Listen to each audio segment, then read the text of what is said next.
बिस्मिल्लाहिर्रहमानिर्रहीम। अस्सलाम वालेकुम स्टूडेंट्स। आज हम लोग स्ट्रक्चर ऑफ बैक्टीरिया को डिस्कस करेंगे और इस ज़मन में हम जस्ट बैक्टीरिया के साइज़ और डिफरेंट काइंड्स ऑफ जो शेप्स होती हैं उसको हम डिस्कस करेंगे। मोस्ट ऑफ द बैक्टीरिया के अंदर सेल मेम्ब्रेन होती है, साइटोप्लाज्म, राइबोसोम, क्रोमेटिन बॉडीज़ वगैरह, और मेजॉरिटी ऑफ द बैक्टीरिया के अंदर जो सेल वॉल होती है वो उसकी शेप की मेंटेनेंस के लिए बहुत इंपॉर्टेंट रोल प्ले करती है। कुछ मखसूस special type of character structures ऐसे भी होते हैं, लाइक कैप्सूल हो गया, स्लाइम हो गया, फ्लैजिला हो गया, पिलाई वगैरह, फिम्ब्री वगैरह, और कुछ मखसूस किस्म के ग्रेन्यूल्स होते हैं। ये आपको हर बैक्टीरिया में नहीं मिलेंगे, ये कुछ मखसूस बैक्टीरिया के अंदर आपको मिलेंगे। इस लिहाज से हम इनको डिटेल में स्टडी करेंगे नेक्स्ट आने वाले लेक्चर्स के अंदर। अभी हम फोकस करेंगे साइज़ ऑफ दी बैक्टीरिया के ऊपर। बैक्टीरिया की जो साइज़ की रेंज है वो 0.1 से लेके 600 माइक्रोमीटर तक हो सकती है एक सिंगल डायमेंशन के अंदर। बैक्टीरिया अपने साइज़ में और शेप में मुख्तलिफ हो सकता है और वेरिएबल है। हर बैक्टीरिया का साइज़ आपको डिफरेंट मिलेगा, डिफरेंट स्पीशीज़ में डिफरेंट साइजेस और डिफरेंट शेप्स होती हैं। सबसे छोटे अगर बैक्टीरिया की हम बात करते हैं, स्मॉलेस्ट ऑफ द बैक्टीरिया जो मोस्टली जीनस माइकोप्लाज्मा से बिलोंग करता है और मोस्टली तकरीबन 100 to 200 माइक्रोमीटर डायमीटर में होता है, और जो largest size of the viruses हैं पॉक्स वायरसेस, उनसे इसका साइज़ ऑलमोस्ट मैच करता है। इस्चेरिशिया कोलाई एक बेसल आय है और तकरीबन इसका साइज़ 1.1 से 1.5 माइक्रोमीटर होता है, इतना इसकी विड्थ होती है, और 2 से लेके 6 तक माइक्रोमीटर तक ये लॉन्ग होता है। कुछ स्पायरोकीट्स ओकेजनली 500 माइक्रोमीटर तक लंबे भी आपको मिलेंगे, जबकि कुछ स्टेफाइलोकोकाई एंड स्ट्रेप्टोकोकाई 0.75 से लेके 1.25 माइक्रोमीटर अपने डायमीटर में हो सकते हैं। रिसेंटली एक ह्यूज बैक्टीरियम जो है वो उसको डिस्कवर किया गया है, ब्राउन सर्जन फिश एकेंथुरस नाइग्रो फस्कस से। उसकी इंटेस्टाइन में से ये बैक्टीरिया डिस्कवर किया गया है। या फिगर में देख सकते हैं पेप्यूलो पिस्कियम फिशल्सोनाए। तकरीबन ये 600 माइक्रोमीटर बाय 80 माइक्रोमीटर तक ग्रो कर सकता है। यहाँ पर इस फिगर में देख सकते हैं आप इकोलाई और पैरामीशियम इसकी निस्बत कितने छोटे दिखाई देते हैं। ये इसकी एक और फिगर है। तकरीबन ये आपके पास एक लिटिल स्मॉलर जो हाइफन होता है उससे थोड़ा सा छोटा होता है, और ये क्लियर होता है। अब ये इस तरह की स्टडी से ये क्लियर हो चुका है कि बैक्टीरिया लार्जर भी हो सकते हैं एवरेज यूकैरियोटिक सेल की साइज़ की निस्बत, क्योंकि यहाँ पे आप देख सकते हैं पैरामीशियम से भी ये बड़ा। पैरामीशियम एक यूकैरियोटिक सेल है। इसके अलावा एक और एग्जांपल आपके पास थायोमार्गरिटा नेम्बियंसिस की है। ये एक और आपके पास लार्जेस्ट बैक्टीरिया है जो कि सल्फर मेटाबोलाइजिंग बैक्टीरिया है। समंदर के जो सेडिमेंट्स हैं उसके ऊपर यह पाया जाता है, और तकरीबन आपके पास 0.75 मिलीमीटर माइक्रोमीटर से बड़ा है, ये ध्यान में रखिएगा। उससे उतना होता है ये, और इसको आप नेकेड आई से देख सकते हैं। लाइक यहाँ पे इस फिगर में आपको दिखाया जा रहा है कि तकरीबन जो एक फ्रूट फ्लाई होती है उसके सर से की निस्बत जो है तकरीबन ये बड़ा या उससे इतना ही इसका साइज़ होता है। तो एटलीस्ट दो जो बड़े आपके पास बैक्टीरिया है उसकी एग्जांपल आपने अभी तक देखी है, एप्यूलोपिस्कियम फिशल्सोनाए और दूसरी Thiomargarita namibiensis. Now moving towards the shape of the bacteria.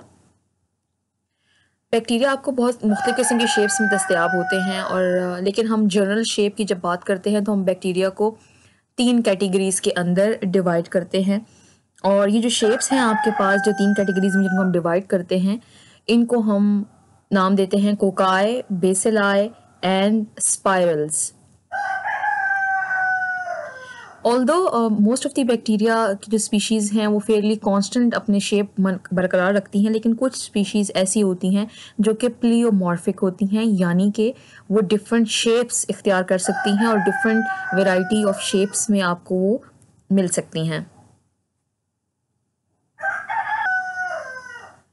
लेकिन ये बात मखसूस नहीं है कि सिर्फ आपके पास या तो बेसिलाई होंगे, कोकाई होंगे या स्पाइरलम होंगे। इसके अलावा एक्सेप्शनल केसेस या शेप्स भी होती हैं, लाइक आपके पास ट्राइकोम फॉर्मिंग भी होंगी, शीट फॉर्मिंग भी होंगी, स्टॉक्ड भी होंगे, स्क्वायर भी होंगे आपके पास, और आपके पास स्टार शेप भी हो सकते हैं, स्पिंडल शेप भी हो सकते हैं, लोब्ड भी हो सकते हैं, और फिलामेंटस बैक्टीरिया भी हो सकते हैं। तो there are various kinds and various shapes of bacteria.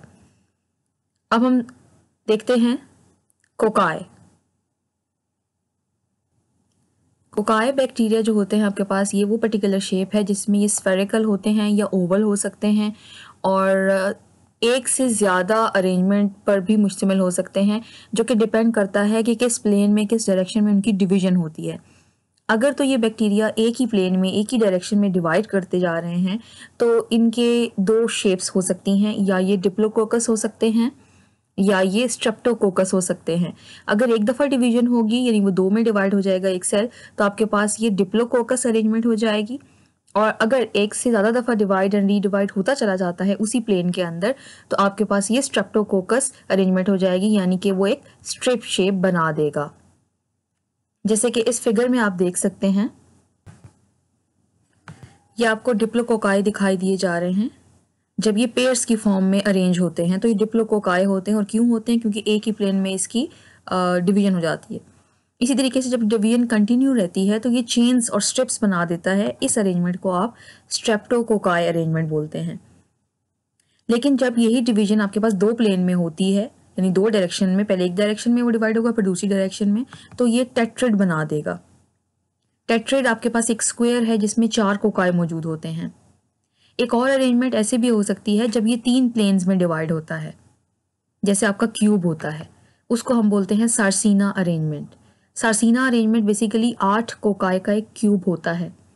और जब यही डिवीजन आपके पास रैंडमली मुख्तलिफ प्लेन्स में होना शुरू हो जाती है तो ये एक गुच्छा सा प्रोड्यूस कर देता है, बंच सा, जो कि इर्रेगुलर, जैसे अंगूर होते हैं आपके पास, क्लस्टर ऑफ ग्रेप्स। इसको हम बोलते हैं staphylococci, staphylococcus arrangement. Diplococcus pneumonia and diplococcus नमूनी भी जिसको बोलते हैं, एंड स्टेफाइलोकोकस ओरियस, ये एग्जांपल्स हैं कोकाई की। तो एग्जांपल्स के हवाले से कोई आपसे अगर पूछे कि कोकाई एग्जांपल या कोकस जो शेप है किस बैक्टीरिया में आपको मिलती है, तो आप इन दोनों के नेम मेंशन करेंगे, डिप्लोकोकस नमूनी एंड स्टेफाइलोकोकस ओरियस। अब हम नेक्स्ट कैटेगरी को डिस्कस करते हैं, that is rod like. Rod like जो कैटेगरी है, इसको हम क्या नाम देंगे? इसको हम बेसिलाई का नाम देते हैं।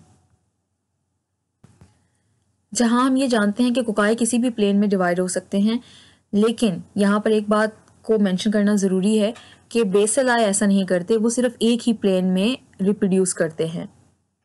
यानी वो आपके पास स्ट्रेप्टोकोकस होंगे या फिर डिप्लोकोकस होंगे, सॉरी स्टेप्रोबेसिलस होंगे या फिर डिप्लोबेसिलस होंगे।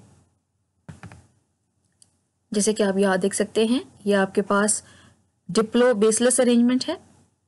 और नेक्स्ट अगर ये मज़ीद इसी प्लेन में आगे डिवाइड होता चला जाता है तो ये स्ट्रेप्टोबेसिलस अरेंजमेंट बना लेता है। याद रखिए, आपके पास डिप्लोबेसिलस अरेंजमेंट इस तरीके से आपको नहीं मिलेगी क्योंकि ये उस प्लेन में डिवाइड नहीं कर सकता है। जब आपके पास रॉड शेप बैक्टीरिया पेयर्स की फॉर्म में अरेंज होते हैं तो उस अरेंजमेंट को हम डिप्लोबेसिलाई अरेंजमेंट बोलते हैं।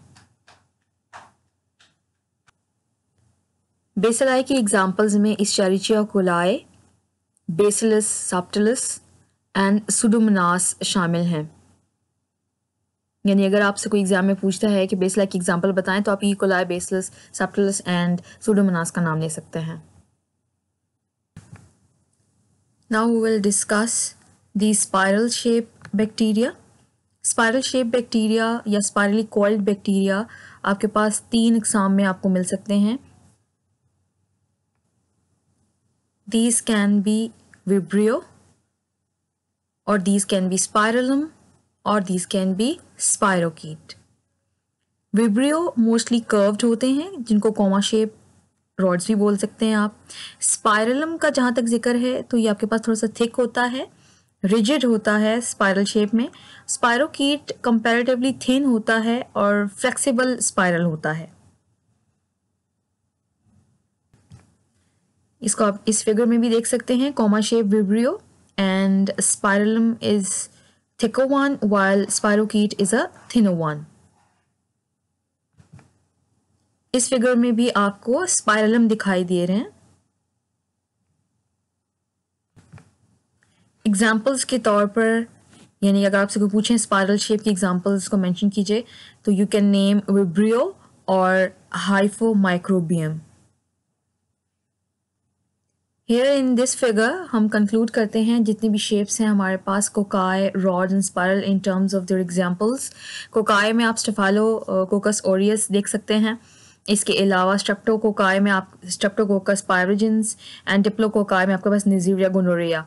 रॉड्स का जहाँ तक जिक्र है तो बेसिलाई में माइकोबैक्टीरियम ट्यूबरक्लोसिस, स्ट्रेप्टोबेसिलाई में bacillus anthracis and coccobacilli जो कि आपको यहाँ नहीं पढ़ाया गया, हायर क्लासेस में आप देख सकते हैं क्योंकि वेरिएशंस हैं इसमें। आप यर्सीनिया पेस्टिस देख सकते हैं। स्पायरल्स में विब्रियो कॉलरा जो कि हैजे का बायस भी बनता है, एंड स्पायरला में हेलिकोबैक्टर पाइलोराई जो कि आपके पास बैक्टीरियल बेस्ड अल्सर का बायस बनता है स्टमक में, एंड देन स्पायरोकीट्स आपके पास Treponema pallidum. This was all for today, जिसमें आपने देखा कि आपके पास बैक्टीरिया की शेप्स कैसी हैं, इसका साइज़ कैसा है। हमने डिस्कस किया कि बैक्टीरिया की बहुत सारी शेप्स हो सकती हैं, लेकिन हम लोगों ने 3 बेसिक शेप्स को डिटेल में देखा जो कि basically majority of the bacteria में पाई जाती हैं, that is cocci, rods and the spiral bacterias. And उसकी वेरिएशंस आपने देख ली कि कोकाई कितनी किस्म के हो सकते हैं, बेसिलाई कितनी किस्म के हो सकते हैं, एंड आपके पास जो स्पायरल बैक्टीरिया होते हैं वो कितनी किस्म के हो सकते हैं। That was all for today. Thank you for watching. Take care, see you in the next lecture. अल्लाह हाफिज़।